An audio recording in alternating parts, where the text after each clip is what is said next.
ሰላም የተከበራችሁ የኢትዮ ግሎባል ቤተሰቦቻችን፣ በዛሬ ዝግጅታችን አበይት ርዕሰ ጉዳዮችን ነው ይዘንላችሁ የመጣ ነው። ቀዳሚውና በርዕሱ ላይ እንደተመለከታችሁት ፕሬዚዳንት ዶናልድ ትራምፕ ላይ የግድያ ሙከራ ሊፈጽም ስለነበረው ወጣት የሚመለከት መረጃ ይዘናል። ግድያውን ሊፈጽም የነበረው ወጣት የ20 ዓመት ልጅ እንደነበር የተነገረ ሲሆን በጥቁር መኪና ወደ ዶናልድ ትራምፕ መኖሪያ ቤት ጥበቃዎችን ጥሶ ሊገባ እንደነበር ነው የተሰማው። ዝርዝር መረጃዎችን የምትሰሙት ይሆናል። ከአፍሪካ ያዝንላችሁ መረጃ ደግሞ እዚሁ ጎረቤት ሀገር ሶማሊላንድን ይመለከታል። ሶማሊላንድ የሀገር እውቅና ለማግኘት ያሉ አማራጮችን ሁሉ እየተጠቀመች ሲሆን አሁን ደግሞ ፊቷን ወደ አሜሪካ ማዞሯ ተሰምቷል። በዚህም እጅግ ውድ የሆኑ ማዕድንና የጦር ሰፈሮችን ለአሜሪካ ሰጣ በምትኩ እውቅና ለማግኘት የዘየደችውን ዘዴ እናስደምጣቸዋለን። ስለ ኢራንና ዩክሬን የተሰሙ አዳዲስ መረጃዎችንም አካተናል። እናንተ ብቻ እስከ ፕሮግራማችን ፍጻሜ አብራችሁ እንድትቆዩ እየጋበዝን ቻናላችንን ሰብስክራይብ፣ ይህን ቪዲዮ ላይክ ማድረግ እንዳይረሱ ስንል በአክብሮት እንጠይቃችኋለን። ካፍታ ቆይታ በኋላ ተመልሰን እንገናኝ።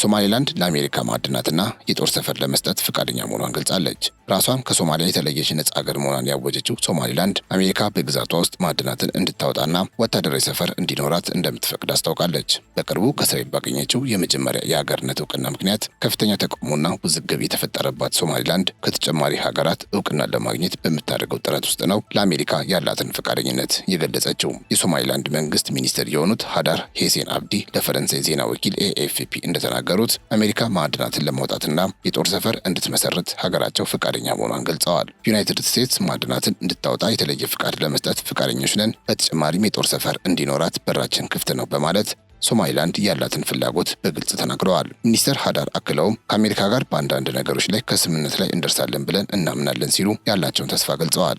የእስራኤል የቅርብ ወዳጅ የሆነችው አሜሪካ እስካሁን ለሶማሊላንድ እውቅና ለመስጠት ውሳኔ ላይ አለመድረሷ ይታወቃል። ነገር ግን በአሜሪካ መንግስት ውስጥ ያሉ ባለስልጣናት እውቅና እንዲሰጥ ግፊት እያደረጉ መሆኑ ተሰምተዋል። አሜሪካ እስራኤል ለሶማሊላንድ እውቅና መስጠቷ የራሷ መብት መሆኑን የገለጸች ሲሆን ምንም እንኳ ፕሬዚዳንት ትራምፕ ከፓርቲያቸው ሪፐብሊካን አንዳንድ አባላት ግፊት ቢደረግባቸው ተመሳሳይ እርምጃ እንደማይወስዱ መግለጻቸው ይታወሳል። ሶማሊላንድ በአሁኑ ወቅት በዓለም ላይ ተፈላጊ ከሆኑት መካከል በሊቲየም፣ በኮባልትና በሌሎች ማዕድናት የበለጸገች መሆኗን መረጃዎች ያሳያሉ።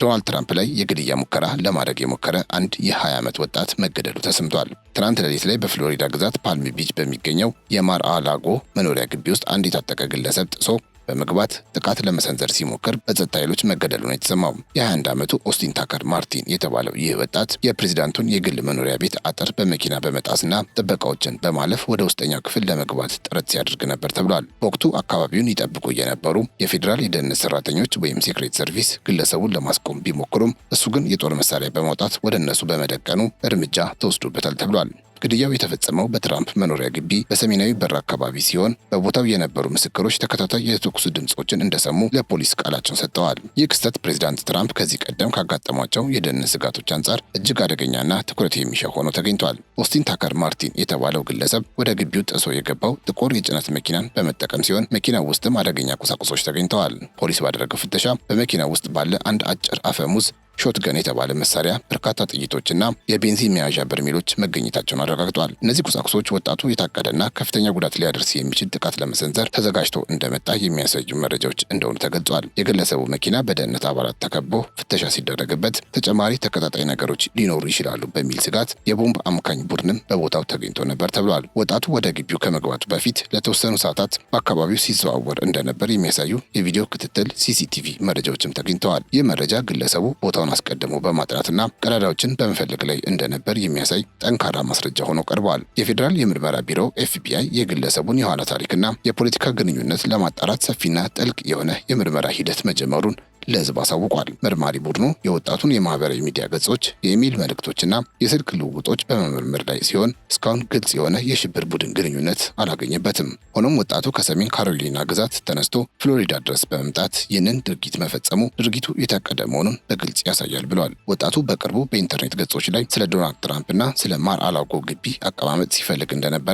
ፍንጮች ተገኝተዋል። የኤፍቢአይ ዳይሬክተር በሰጡት መግለጫ ድርጊቱ በብቸኝነት የተከናወነ ይሁን ወይም ሌሎች ተባባሪዎች ያሉበት ደህንነት ጉዳይ በቅርቡ እንደሚለይ ተናግረዋል። የምርመራው ሂደት ግለሰቡ በወቅቱ በምን አይነት ስነ-ልቦናዊ ሁኔታ ላይ እንደነበር ለማወቅም የሕክምና ባለሙያዎችን በማሳተፍ ላይ ይገኛል። የወጣቱ ቤተሰቦች በልጃቸው ድርጊት እጅግ ደንግጠውና አዝነው መግለጫ የሰጡ ሲሆን ኦስቲን ሰላማዊና ከፖለቲካ የራቀ እንደነበር ተናግረዋል። እንደ ቤተሰቦቹ ገለጻ ወጣቱ ከቅርብ ጊዜ ወዲህ ለብቻው የመሆንና በሀሳብ የመተከስ ባህሪያት ያሳይ እንደነበርና ከቤት መጥፋቱን ለፖሊስ አሳውቀው እንደነበር ገልጸዋል። ልጃቸው እንዲህ ያለ አደገኛ የጦር መሳሪያ እንዴት ሊያገኝ እንደቻለና ወደ ፍሎሪዳ ለመሄድ ያነሳሳው ምን እንደሆነ እንደማያውቁ ጨምረው አሳውቀዋል። ቤተሰቦቹ በፕሬዚዳንት ትራምፕና በደህንነቱ አባላት ላይ ለደረሰው ድንጋጤ ይቅርታን መጠየቃቸው ዘ ኒውዮርክ ታይምስ ዘግቧል። የወጣቱ የትምህርት ቤት ጓደኞችም ኦስቲን በባህሪው ጭምት እንደነበርና እንዲህ ያለ ድፍረት ይኖረዋል ብለው እንዳልገመቱ ለጋዜጠኞች አስተያየታቸውን ሰጥተዋል።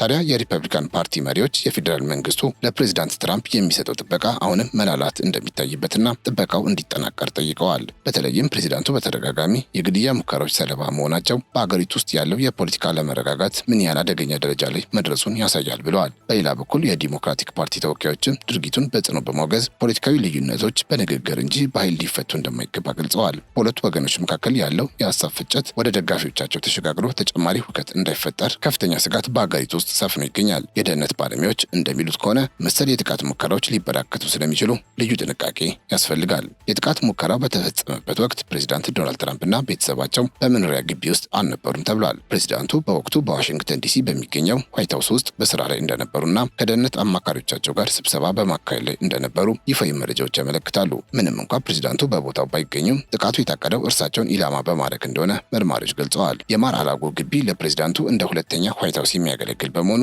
ጥበቃው በከፍተኛ ቴክኖሎጂ የታጀበ ቢሆንም ግለሰቡ ይህን ጥሶ መግባቱ የደህንነት ክፍተቶችን አመላካች ሆኗል። የፌዴራል የደህንነት መስሪያ ቤት ክስተቱን ተከትሎ በመኖሪያው ዙሪያ ያለውን ጥበቃ ወደ ከፍተኛ ደረጃ ከፍ እንዲል ትዕዛዝ አስተላልፏል። ፕሬዚዳንቱ ስለ ጉዳዩ በቅርቡ ለጋዜጠኞች እንደሚገልጹና አስፈላጊው ማስተካከያ እንዲደረግ ትዕዛዝ እንደሚሰጡም ተገምቷል። የማር አላጎ መኖሪያ ግቢ ከዚህ ቀደምም በተለያዩ ጊዜያት መሰል የደህንነት ጥሰቶች አጋጥሞት የነበረ ቢሆንም የአሁኑ ግን እጅግ አደገኛ እንደነበርም በዘገባው ተመላክቷል። ግቢው ከአትላንቲክ ውቅያኖስ ጋር የሚቀራረብና ሰፊ መሬት ላይ ያረፈ በመሆኑ ሁሉንም አቅጣጫዎች በአንድ ጊዜ ለመቆጣጠር ከባድ እንደሆነ ይነገራል። አሁን የተከሰተው ግድያ ግለሰቡ የጥበቃ ሰራተኞችን ተኩሶ ለመግደል ሙከራ ማድረጉ የደህንነት ኃይሎቹ የኃይል እርምጃ እንዲወስዱ አስገድዷቸዋል። ክስተቱን ተከትሎ ከአሁን በኋላ ወደ ግቢው የሚገቡ ማናቸውም ሰዎችና ተሽከርካሪዎች ላይ የሚደረገው ፍተሻ እጅግ ጥብቅና ዝርዝር እንደሚሆን መመሪያ ወጥቷል። በተጨማሪም በግቢው ዙሪያ ተጨማሪ የራዳር ቴክኖሎጂዎች፣ የድሮን ክትትልና የሰው ኃይል እንዲመደብ ዋይት ሀውስ በጀት ፈቅዷል ተብሏል። ይህም በቀጣይ ሊመጡ የሚችሉ መሰል ስጋቶችን አስቀድመው ለመከላከልና የፕሬዚዳንቱን ደህንነት አስተማማኝ በሆነ ሁኔታ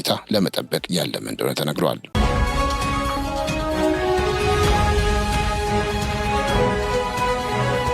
ሌላኛው መረጃችን ኢራን የሚመለከት ይሆናል። ኢራን በኒውክሌር ፕሮግራሟ ዙሪያ ከአሜሪካ የሚሰነዘርባትን ማንኛውንም አይነት ማስፈራሪያ እንደማትቀበል የሀገሪቱ የመከላከያ ምንጭ ለአርቲ ገልጿል። ይህ ምንጭ እንደጠቆመው አሜሪካ ወይም እስራኤል በኢራን ላይ ጥቃት የሚሰነዝሩ ከሆነ ሀገሪቱ የምትሰጠው ምላሽ ሰፊና ወሰን የሌለው እንደሚሆን አስጠንቅቋል። ዋሽንግተን የኢራንን የመመከት አቅምና ቁርጠኝነት በሚገባ እንደምታውቅ የገለጸው ይኸው የመከላከያ ባለስልጣን ፕሬዚዳንት ዶናልድ ትራምፕ ወታደራዊና ፖለቲካዊ ጫናዎችን በመጨመር ኢራን የእሳቸውን ቅድመ ሁኔታዎች እንድትቀበል ለማስገደድና ጊዜ ለመግዛት እየሞከሩ ነው ሲል ወቅሷል። ኢራን ምንም አይነት ውጤት በማያመጣ ረጅም የድርድር ሂደት ውስጥ የመጣጠር ፍላጎት እንደሌላት የገለጸው ምንጩ ማዕቀቦችን የማንሳት ተስፋው ደካማ የሆነ ድርድር ለቴህራን ምንም አይነት ፋይዳ እንደሌለው አስገንዝበዋል። በኦማን አጋዥነት በጄኔቫ የተካሄደው የአሜሪካና የኢራን ባለስልጣናት ውይይት ምንም አይነት ውጤት ሳያመጣ መጠናቀቁን ተከትሎ በሁለቱ ሀገራት መካከል ያለው ውጥረት በዚህ ሳምንትም ቀጥሎ ውሏል። ፕሬዚዳንት ትራምፕ ኢራን የኒውክሌርና የባለስቲክ ሚሳኤል ፕሮግራሞቿን ሙሉ በሙሉ እንድታፈርስ በተደጋጋሚ የጠየቁ ሲሆን ባለፈው ሐሙስ ደግሞ ሀገሪቱ ስምምነት ላይ ለመድረስ ከ10 እስከ 15 ቀናት ብቻ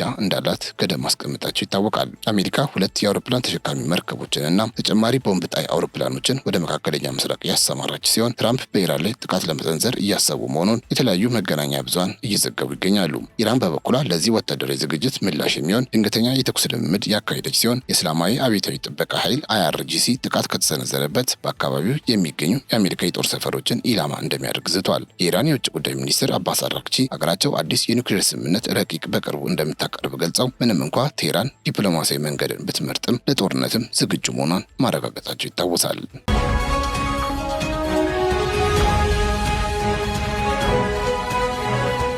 የዩክሬኑ ፕሬዝዳንት ቮሎዲሚር ዜሌንስኪ የሩሲያ ፕሬዝዳንት ቭላዲሚር ፑቲን ሶስተኛውን የዓለም ጦርነት አስጀምረዋል ሲሉ ለቢቢሲ በሰጡት ቃለ መጠይቅ ተናግረዋል። ፕሬዝዳንቱ አክለውም ፑቲን ወደ ኋላ እንዲመለሱ ማድረጊያው ብቸኛ መንገድ ከፍተኛ የሆነ ወታደራዊና ኢኮኖሚያዊ ጫና ማሳደር መሆኑን ገልጸዋል። በኪየቭ ውስጥ በተደረገው በዚህ ቆይታ ዩክሬን እየተሸነፈች አለመሆኑንና በመጨረሻም ጦርነቱ በዩክሬን አሸናፊነት እንደሚጠናቀቅ ዜሌንስኪ አስታውቀዋል። ሩሲያ አሁን በእጇ ስር ስላለውና እስከ መጨረሻው ተላልፈው እንዲሰጣት ስለጠየቀችው 20 በመቶ በላይ የሚሆነው የምስራቃዊ ዩክሬን ግዛትና እንዲሁም ሌሎች የሀገሪቱ መሬቶች በሚመለከት ለፕሬዝዳንቱ ጥያቄ ቀርቦላቸው ነበር። የተኩስ አቁም እስካስገኘ ድረስ ይህንን መሬት አሳልፈው መስጠት ምክንያታዊ አይደለም ወይ ተብለው ሲጠየቁ ዜሌንስኪ ጉዳዩን የሚመለከቱት በተለየ መንገድ መሆኑን ገልጸዋል። ጉዳዩን በቀላሉ መሬት አድርገው እንደማይመለከቱትና አሳልፎ መስጠት ማለት አቋምን ማዳከም እንዲሁም በዚያ የሚኖሩ በመቶ ሺዎች የሚቆጠሩ ህዝቦቻቸውን እንደመተው እንደሚቆጥሩት አስረድተዋል። ይህ የመሬት ጥያቄ መመለሱ ብቻውን የፕሬዝዳንት ፑቲንን ፍላጎት በዘላቂነት ያሟላል የሚል እምነት እንደሌላቸውም ዜሌንስኪ ተናግረዋል። ምናልባት ለተወሰነ ጊዜ ፋታ ለመውሰድ ነው ሲሉ የፑቲንን ዓላማ ገልጸዋል። ሩሲያ ከ2 ዓመት ባልበለጠ ጊዜ ውስጥ አገግማ ልትመለስ እንደምትችልና ጦርነቱን መቀጠል ስለምትፈልግ ነው ሲሉ ስጋታቸውን አጋርተዋል። ዩክሬንና ሩሲያ በአሜሪካ አሸማጋይነት ያደረጉት ድርድር ያለምንም ስምምነት መጠናቀቁ ይታወሳል። ድርድሩ ሊካሄድ በዝግጅት ላይ እያለ የአሜሪካ ፕሬዝዳንት ዶናልድ ትራምፕ ባደረጉት ንግግር ዩክሬን በፍጥነት ወደ ጠረጴዛው ብትመጣ ይሻላታል ብለው እንደነበር ይታወቃል። ፕሬዝዳንት ትራምፕ ጦርነቱን ለመቋጨት በሚያደርጉት ጥረት ከሩሲያ ይልቅ ዩክሬን ላይ ጫና ማሳደር መርጠዋል። ሩሲያ ከዩክሬን የምትወስዳቸውን ግዛቶች በተመለከተ ስምምነት ላይ መደረስ አለበት የሚል አቋም ትራምፕ እንደያዙ የምዕራባውያን ዲፕሎማቶች ሲጠቁሙ ሰንብተዋል። ከዋይት ሀውስ ውጭ ያሉ በርካታ ተንታኞችም ዩክሬን ለሞስኮ ግዛቷን ሳትሰጥ ጦርነቱን ማሸነፍ አትችልም የሚል ግምገማ አስቀምጠዋል። ዜሌንስኪ ከቢቢሲ ጋር በነበራቸው ቆይታ ትራምፕና ሌሎች አካላት ስለሚያቀርቡት ይህ ግምገማ ምን እንደሚያስቡ ተጠይቀው ምላሽ ሰጥተዋል። ፕሬዝዳንቱ በሰጡት ምላሽ አሁን የት ነው ያለው ሲሉ የቢቢሲውን ጋዜጠኛ ጀርሚ ቦንን መልሰው ጠይቀዋል። ዛሬ ኪየቭ ውስጥ በሀገሪቱ ዋና ከተማ መገኘቱ ራሱ ዩክሬን አለመሸነፏን እንደሚያሳይ ጠቁመዋል። ዩክሬን በፍጹም አትሸነፍም ያሉት ፕሬዝዳንቱ ምክንያቱም እየተዋጋን ያለነው ለዩክሬን ነጻነት ነው ሲሉ በጽኑ ተናግረዋል። ዜሌንስኪ ደጋግመው የሚናገሩት የዩክሬን ድል ምን ሊመስል እንደሚችልም ጥያቄ ቀርቦላቸው ነበር። ፕሬዝዳንቱ እንደሚናገሩት ድል ማለት የዩክሬናውያንን መደበኛ ሕይወት መመለስና የሚፈጸመውን ግድያ ማስቆም ማለት ነው ብለዋል። በጥቅሉ ድል ብለው የሚጠሩት በፑቲን ምክንያት ዓለም ላይ ተደቅኗል የሚሉትን ስጋት ማስወገድ ሲችሉ እንደሆነ ገልጸዋል። ዛሬ ፑቲንን ማስቆምና ዩክሬንን እንዳይወድ ማድረግ ለመላው ዓለም ድል ነው፣ ምክንያቱም ፑቲን በዩክሬን ብቻ አያቆምም ሲሉ ንግግራቸውን አጠቃለዋል።